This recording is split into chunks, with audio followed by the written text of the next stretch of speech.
Expressing gratitude brings contentment in our life. It opens the heart and ushers joyfulness, even if the circumstances are not perfect. I'd like to share my favorite story of gratitude. Many years ago, when my son was about 7 years old, we were visiting India in December. It was a cold, frosty evening in New Delhi.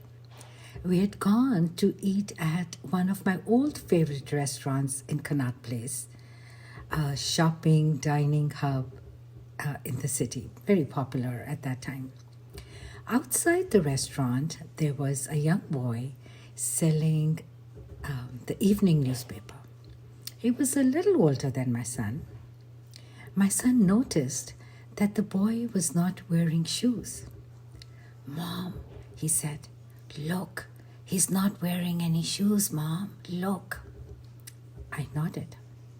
Throughout our dinner, my son kept wondering why the boy was not wearing shoes. His feet must be so cold.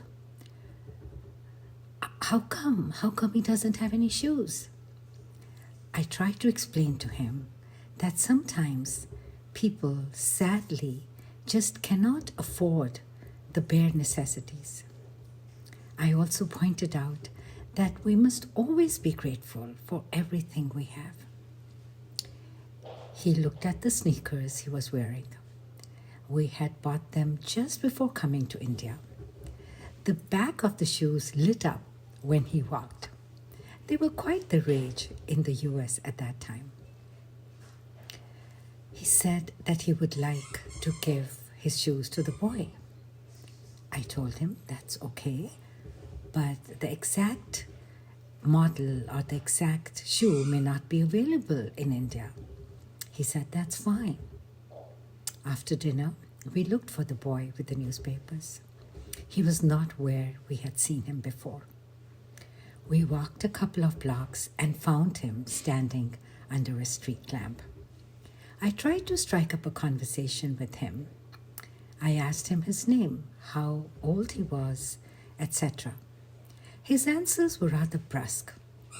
I told him that my son wanted to give him his shoes. Would he like to try them on for size? "Nahi chahiye," he replied. "I don't want them." I asked him, why not? "Chote bhai ke paas bhi nahi hai." My younger brother doesn't have them either. I offered to give him money for both of them to buy shoes. He snapped, "Bhikhari nahi ho. I'm not a beggar." Astounded, I asked him, how could I help him? He told me to buy his remaining stack of newspapers so he could go home. I bought the newspapers from him. He bolted away. As he ran, he turned back and said, "जूते ना सही, मेरी टांगों में बहुत दम है, मैं भागता बहुत तेज हूँ." Meaning, I may not have any shoes, but my legs are strong and I run super fast. Wow. I was astounded. Happy Thanksgiving to everyone.